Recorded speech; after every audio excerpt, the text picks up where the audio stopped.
This is not going to be a long live video. Just want to give you some cool information that, one, it was presented, portion of the information that I'm going to present to you and just kind of clue you in on more than actually present the in-depth discussion. I'm not going to present an in-depth discussion about all the information and science here at this moment. Going to be very quick. Hey, if you guys want to read this stuff, TWD in the comments, and then you'll get a link to the website, which we don't have the resources up yet. Again, this is impromptu, but you get it in the future. If you're on YouTube in the future and you watch this video, you go down in the description, you grab a link to the website, and it'll be a direct link to the site, thewilddoc.com. Hey, sign up for the email campaign in case we get kicked off of Facebook or other places in the future and sharing this information. This is the sharing of research, so all you fact checkers out there and stuff like that, you know what? Go ahead and read the research studies for yourself, and then go ahead and let me know if you found problems with it, and make sure that you source and cite the specific areas within the research that I made a mistake, and I'd be happy to come back on a live feed in the future and actually do my best to, either counter or give additional outlook and information to correct my wrongs. You know what? We're going to discuss this, and here's what the two things that brought me to say, you know what, I'm going to go live today, and not necessarily get it all ship-shape and professional. Two instances here. Working with a patient here, a young man dealing with severe clinical depression. Been dealing with it most of his life, if not as far back as he can remember to some degree. Now, this individual has dealt with serious, severe allergies. So I will bring it up, and Ashley will probably bring it up on the screen in front of you, but there's a plethora of information regarding the effects of an imbalance in your immune system of allergies. Tired, depressed, it may be hidden allergies. And so I have been able to clinically help some people who are dealing with depression, and I don't treat depression, I treat my patients, and what my goal is and what Wellness Way goals are. And I say that specifically because I'm going to give credit where credit is due to Dr. Patrick Flynn and the Wellness Way doctors who do the trainings and things like that, who again brought the other aspect of why I wanted to discuss this today. So discussing with the patient with clinical depression, well, I'll finish the first thought. Here recently, all I did for a young man dealing with a level of anxiety and depression and social just kind of anxiousness, a young kid. And all we did was a food allergy test, and before that we started adjusting, and his temperament and his mood improved with adjustments, chiropractic adjustments, removing a stress on his nervous system through fixations of the spine. Not going to go into greatest detail, but simplified, it removes a structural stress on his spine and nervous system because he had some specific areas, upper cervical specific, that were out of alignment, and that can cause neurological stress. So that taken into account, corrected those improvements in mood already, and then beyond that, he still had some of that level of, I hate it, anxiety maybe, clinical, I wouldn't say clinical depression, but a level of depression or level of, lower mood than what a kid should have.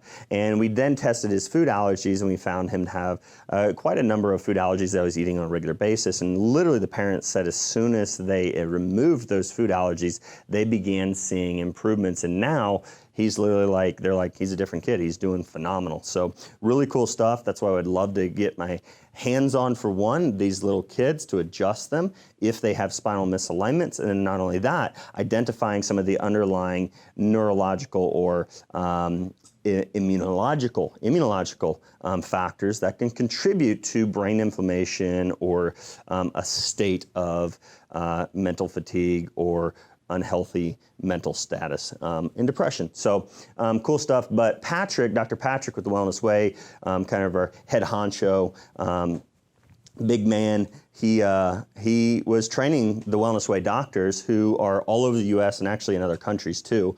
I believe it's like New Zealand. So we got doctors somewhat throughout the world. If you need one, you need somebody to help you with this testing, other things, you know what? We are a team, so you can get hooked up with a Wellness Way doctor, go to thewellnessway.com, or you can hook yourself up and I'll help you with testing and proper protocols to help you get healthier. not treat depression, but get healthier.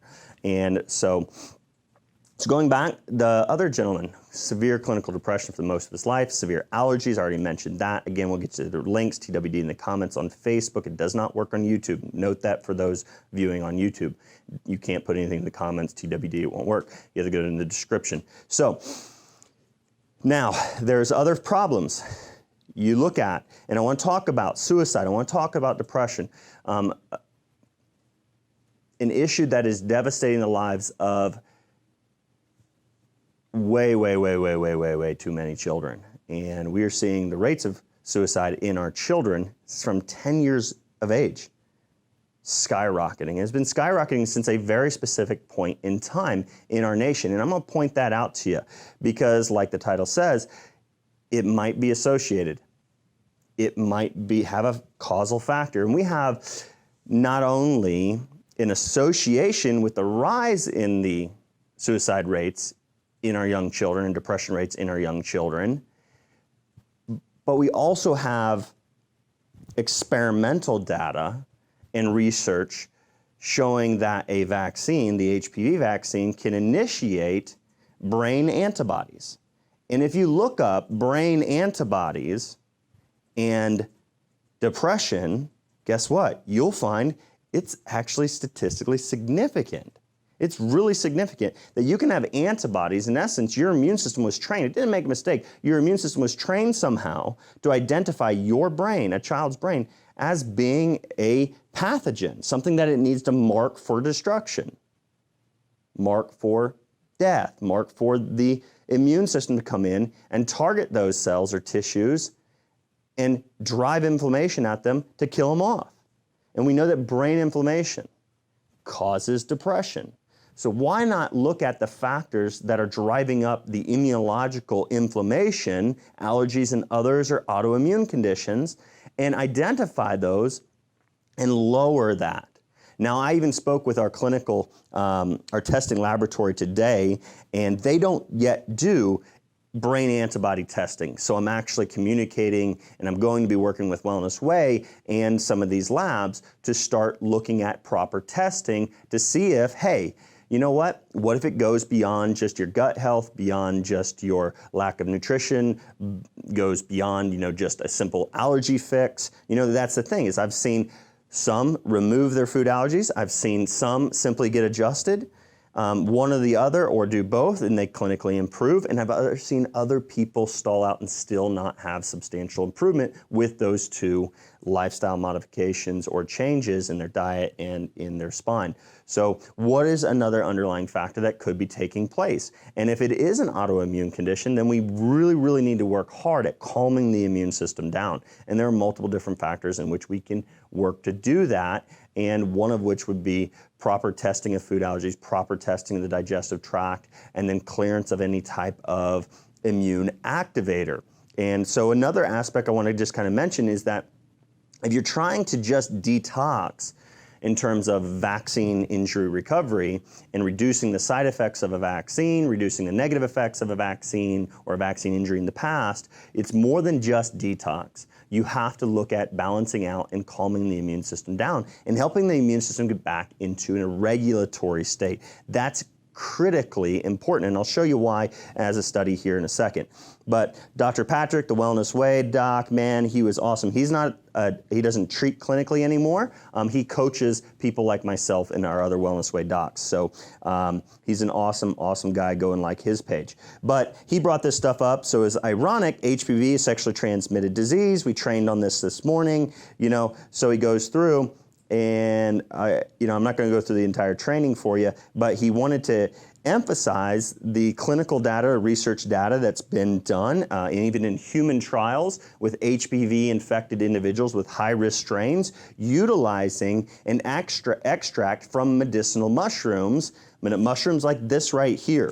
That's Ganoderma lucidum. This is, again, common name is reishi mushroom, and there's Ganoderma sugae. And so this is Ganoderma lucidum. This was growing off of, this mushroom specifically right here is dear to my heart because because this was my little magnolia's first medicinal mushroom find.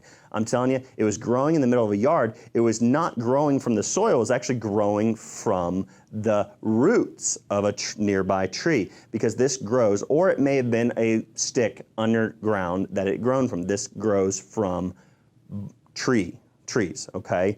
A lot of times hardwood trees is where you're going to find it most often. Really, really good. I think this one actually came off of a maple tree root. So, but again, Dr. Patrick, he was training us on this, and I just kind of want to fly through these, and I'll get you these research studies, these articles, so you can read them yourself. I don't know why that didn't come up as, did my computer just shut down? There it goes. Why is it doing that?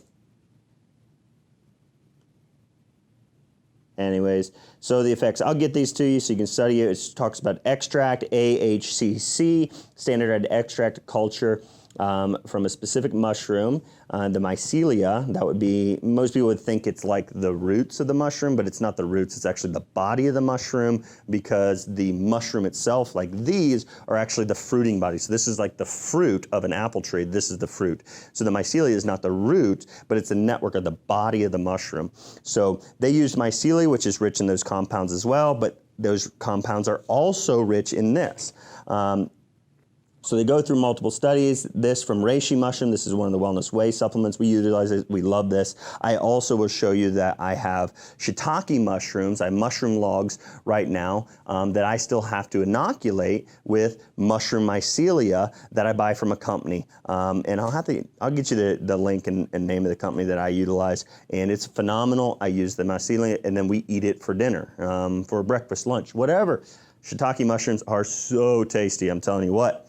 So you can get it through diet and you can get it through supplementation. Now, you have a lot higher amounts typically in your woody type mushrooms like reishi. Reishi mushroom is actually nicknamed the mushroom of immortality. No, you won't live forever just by taking it, but you will live a lot healthier and longer life. And so this other study, probing lingzai or reishi medicinal mushroom, Ganoderma lucidum, higher by Pseudomycetes, a bitter mushroom with amazing health benefits, many different health benefits, and actually he was breaking down for us how to support somebody's immune system. So we have an immune panel that we would do for a patient that has a status immunocompromised. We could do it with an individual with an autoimmune condition. We could do it with people with, I utilize this one with Lyme's disease patients, so that we know where to properly support proper immune system function. So you look at like astragalus being a support for the bone marrow. You look at like elderberry supporting your monocytes, macrophages, dendritic cells.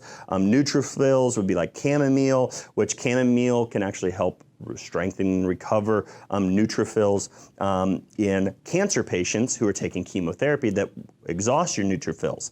Neutropenia can occur, and they show that chamomile taken during chemotherapy in human trials supports the restoration of neutrophils. So really cool stuff there. Again, not going to get you that study. In the future I will. But wormwood, if you have low T lymphocytes, you've got chaga. If you've got low B lymphocytes. So you look at that. You can support specifically with different medicinal mushrooms or herbs. Echinacea, natural killer in large granuloma, granular lymphocytes. I knew. So you look at all the different mushrooms and things like that. The first human trial, mushroom extract, cures HPV infection. Is there a cure for HPV? There very well may be. Now, mind you, roughly 90% of people who have an HPV infection are going to clear it. It's actually higher. Some studies have shown that individuals who come in contact with various HPV strains, there's roughly 200. The vaccine only would, if it actually worked, would only protect you supposedly against 9. There's 200. So, and now they're actually saying and seeing that individuals who have had an HPV infection but able to fight it off actually have a lower cancer risk than those who never had the infection. Why? How could that be? It can be because your immune system was working so efficiently that it was strong enough and function well enough to clear the infection. Thus, that's an indicator that your immune system will be strong enough to then fight cancer as well. Your immune system, your natural killer cells, can really, really help you in the fight against cancer or viral infections such as these. So really cool stuff. Mushroom extract, AHCC, helpful in treating HPV. There is now an additional human clinical trial. So I jumped on after our training this morning and I pulled this, even more research. So Patrick didn't even have this. So I want to say, ha ha, Patrick, gotcha. I got a 2019 study. Yours was like 2014. Come on, catch up with me. All right, no, I'm just kidding. He clued me in on it. Made me search the right terms, AHCC, that's a mushroom extract, supplementation to modulate. Modulate is not just boost. Modulate means help to control and improve the overall function of your immune system. It's not like you're just gonna take it and if you have an autoimmune condition or allergies, it's gonna exacerbate a quote unquote higher inflammatory immune status. No, this is actually going to help you modulate and balance your immune response while strengthening it in the right direction if it is weak in those areas. It doesn't just shove it into skyrocketing status where it's going to cause you harm. They help you balance out. So it can help calm down overexcited immune states, and it can help boost and strengthen weaker immune states. So it increases natural killer cell counts as well as the function and efficiency of those natural killer cells. So you think about that, that has been shown in human trials. Now, that is what's called a surrogate, all right? A surrogate biomarker. And if you look at surrogate biomarkers, surrogate endpoints in clinical trials is when they measure something like your cholesterol level. And if, oh, look, cholesterol comes down, well, then we'll just assume that it reduces your heart disease risk. But in actuality, your cancer risk goes up, your diabetes risk goes up, and even your heart failure risk goes up if you take a cholesterol drug. So when you look at true endpoints, meaning do people survive longer? No, they don't. But the FDA approved that type of drug and other drugs for cancers oftentimes. They do it on surrogate endpoints. So if it changes a biomarker, then we'll approve it even if we don't prove that the person actually lives longer. And the problem with that is it's actually been shown with drugs to cause people to die sooner, even though their biomarkers look better in the long run. So you know what? You do need to look at actual endpoints, and they've shown multiple times where people who supplement with herbs during chemotherapy and during conventional treatments for cancer, that they actually have higher survival rates. So we have true endpoints with herbs and mushrooms and things like that in human trials, observational trials, not placebo-controlled trials oftentimes, but more observational trials. So you know what? And we have surrogate endpoints. So pretty cool stuff. So I just wanted to compare and contrast. Do you know that most vaccines are not approved because they prevented cancer, like the HPV vaccine was never studied long term? It was approved on a surrogate endpoint, which was simply a biomarker that you had antibodies against HPV viruses. Which, yeah, well, if you're injecting that junk into you, yeah, you're going to have an immune response and you have elevated antibodies. Now, here's another study that I wanted to point you towards, is behavioral abnormalities, and going back to the depression and suicide rates in America, which before we even go there, let's look at the suicide, okay? So our National Institute of Health right here, this was published, I believe it was published like 2017 or 18, but you look at the suicide rates. And if Ashley, you can bring that up there on the screen in front of them, I want them to see this graph right here. So you can see 2007, we had a decline in suicide rates in our children up until 2007, and then it started going up. They said there was a change in trajectory. There was a change in the direction the suicide rates were headed. They were headed down. We were having less of our children commit suicide, and then all of a sudden something changed. Something changed. For a directional change, something had to change. What? God, what happened? So I prayed, I said, God, what happened? Is there any connection we can make to maybe something we did affecting our young children? And here's another specific point you need to take into consideration that draws into the idea that, hey, there's an association here at least, an association. So all I could say is, hey, I'm begging and pleading. I know this is a different temperament from Dr. Dale here today, the wild doc, I'm begging and pleading. Let's look at this because watch, all right? So what year? And post in the comments, folks. Both YouTube and Facebook, YouTube in the future, Facebook right now. What year? What year? And then Instagram up too? Yeah. Insty, do the same. So is that like cool slang for like Instagram, like Insty? I don't know. But what year was the HPV vaccine approved for girls? Comment. So take that to note. And it's pretty simple because it was just before the change in direction of childhood suicide. And what age was it approved for? 12-year-old girls. The 10 to 14-year age, which this article from our National Institute of Health, the pace increase of suicide was greater for 2013 to 17, which I'll note in a second.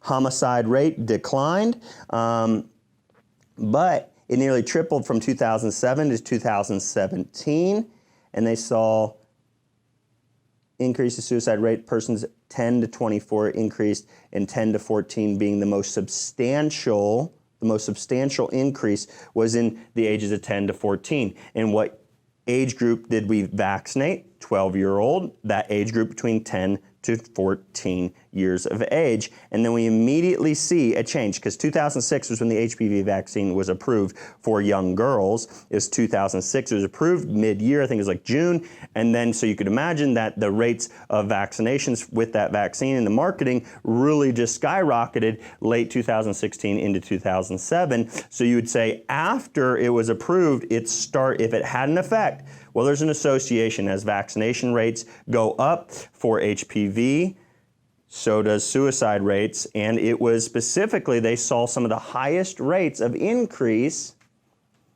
in girls. If you look at this, girls was relatively flat, and then it radically increased. Now, they say there was a substantial jump then in 2013.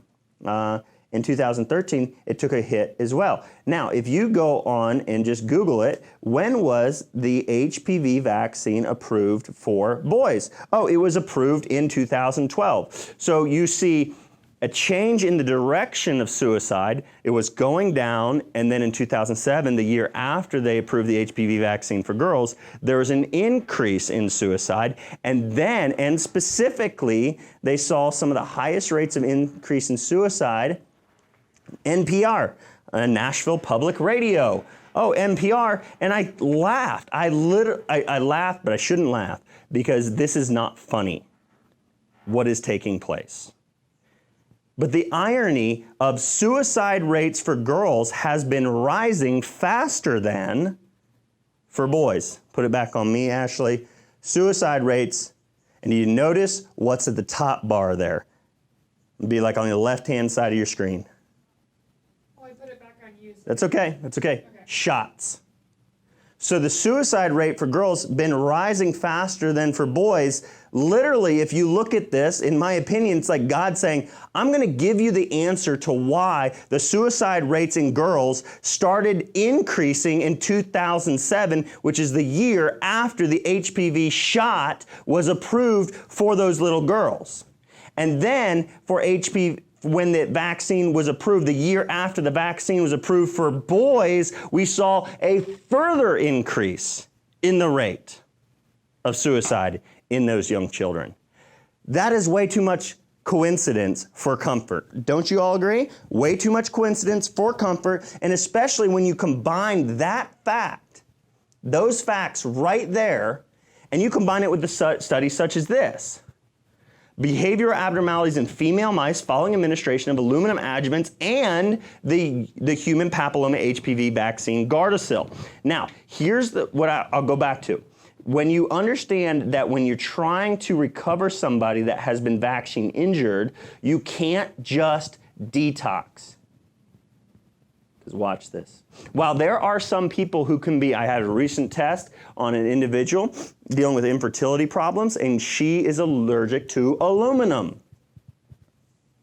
Aluminum and some other chemical compounds. So we can do testing for that, understanding what are some of the things you cannot use. Deodorants, aluminum, you shouldn't use them anyways, but especially if you happen to be allergic. All right, a patient today, young girl, 17 years old, dealing with suicidal ideation and tendencies, depression. Again, receiving HPV vaccine. This study, and again, I will get you the links if you TWD in the comments, and you look, Gardasil or Gardasil plus the pertussis toxin, that combination in some sense had a slightly increased risk, but then you look at the aluminum adjuvant alone, and then you look at the placebo, the true placebo vehicle, all right? So when you look at the actual antibodies, generate HPV antibodies, yes. Aluminum alone, aluminum antibodies, no. We did not have aluminum antibodies from the Gardasil or the GP, or it was very, very low rates of that, all right?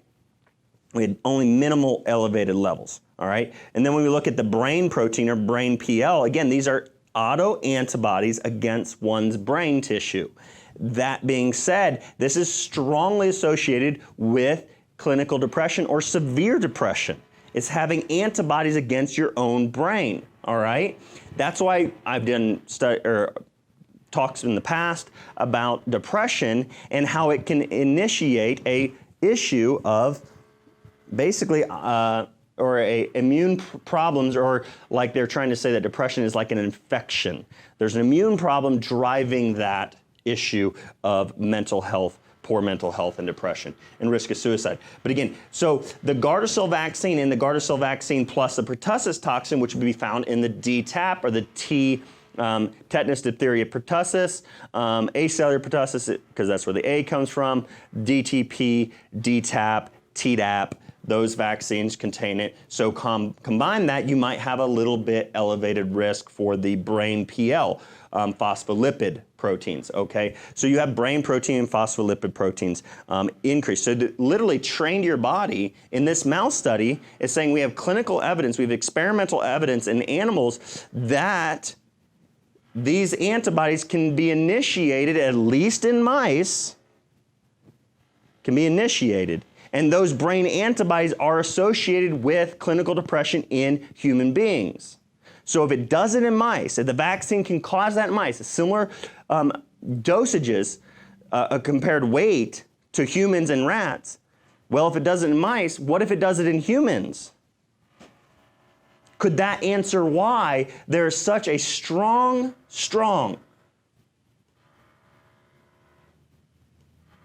association between it went up after, the year after, it started going up after they implemented HPV vaccine for girls. The year after, which was 2012, is when they approved the vaccine for boys, and then it skyrocketed again in 2012. That coincidence is way too close for comfort, folks. All right? You have clinical and experimental data. You have an association upon the increasing rates of suicide in our little girls and our little boys, our children, God's children. God, I am praying that doctors and good-hearted and honest and moral scientists and medical physicians just take this to heart. Be willing to step outside your profession. Be willing to have the courage to step up for God's children, for your community members, and say enough's enough. If the rates of suicide in our little children are going up, and that right there is too close for comfort, then I'm at least going to tell the parents before they get this vaccine that animal trials show that it may cause antibodies to the child's brain. And somehow there is such a close call here, association, that we saw increases in our suicide rates in our children the years after we approved that vaccine for both boys and girls. Come on now. You will get ridiculed. You may get hate mail. You may even lose your license to practice medicine. But I'm telling you right now, like I did a video last night thinking about we need modern day Moseses who are willing to give up everything just because it's the right thing to do. Lost his status as one of the top, literally like the second. Well, I mean, he was a son to Pharaoh. He was a stepson to Pharaoh. He was part of Pharaoh's family. All the riches at that time, and said, enough's enough. I can no longer watch God's children being harmed and placed in slavery for money. This is way too close for comfort for me. That's why I'm speaking out about it. But again, I wanted to give you guys some glimmers of hope. Reducing immunological triggers, all right, such as allergies, healing your gut, removing stress on your nervous system may help those individuals who are dealing with depression or suicidal ideation. We can help these people be healthier if we can reduce the inflammation upon their brain. Now, if the body has been trained by a vaccine such as the HPV vaccine to target brain cells, it's going to take a lot more time and a lot more work. But hey, let's start doing something good for these kids. Let's start looking at what's causing this epidemic of childhood suicide. Let's do something about it.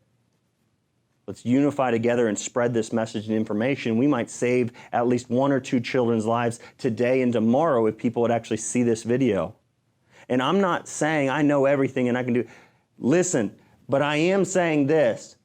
If God provided medicinal mushrooms that have been shown to possibly be cures in human trials for HPV infections, you know what? Something like that, rather than taking the chance of injecting my little girls or my little boy with a vaccine that may trigger and train their bodies to attack their own brain cells, I would rather say, you know what? Let's support their immune system with things that are safe and effective at supporting their immune system. Let's do that at least, and then let's do everything we can that if they happen to come in contact with a sexually transmitted disease, you know what? Their body can fight it off if we're doing the right things for them, and then we have a reduction in their cancer risk and their infection risk and their depression risk. That's what I would want for my kids. That's what I want and am doing for my kids. And that's what I want for your kids. I want for everybody's children.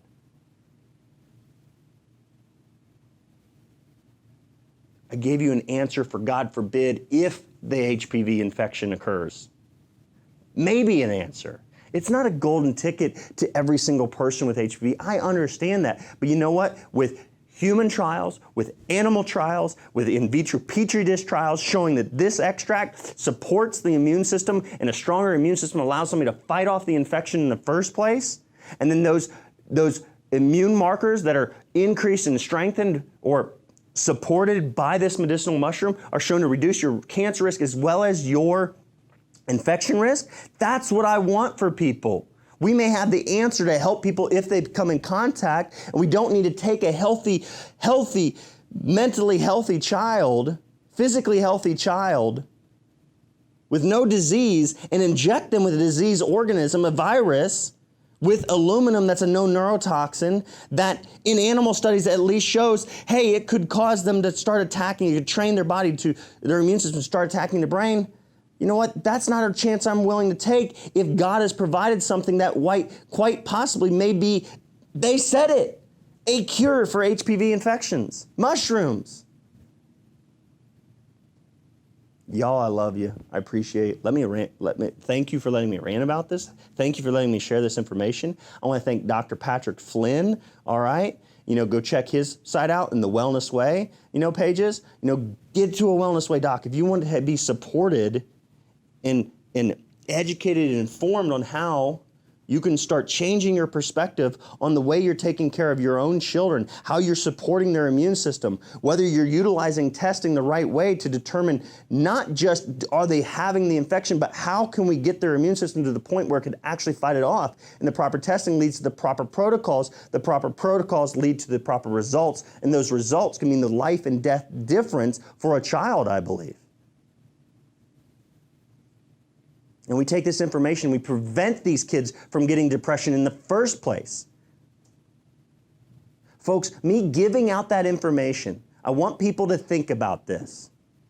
I have patients that come to my clinic because of the testimonies of other kids with whether it be as simple as a migraine headache, with neck pain or back pain, with bedwetting problems, with digestive problems, with depression, and suicide ideation. I have people that come to here because they have heard from their friends or family members, I never advertise, I am not doing that. That I treat any one of those conditions I just mentioned. I treat my patients and I do what is right for my patients. Stop looking for what is wrong, start doing what is right. That's the perspective that I want people to understand. If we were to do what is right for people and we support their body's natural capability of fighting infection or cancer or healing the brain and reducing inflammation on the brain, well then the clinical results speak for themselves. That's why a mother and father can say, my child is different ever since you started adjusting them, ever since you put them on these mushrooms, ever since we started eliminating their food allergies. We do what is right, not just look at what's wrong and label what is wrong. All right? But Patrick Flynn, the Wellness Way docs, those are the docs you want to see. If you want that type of perspective in a doctor that's going to help and guide you in the right direction to wellness. All right, everybody, I love you, I appreciate you. Take this information and go out there in this world and save lives and just ask the question. Don't tell them, just ask, is this not too close of a coincidence for comfort? All right? Love y'all, appreciate y'all. Don't just like this, share it, because that's the way we're gonna save lives. Take care.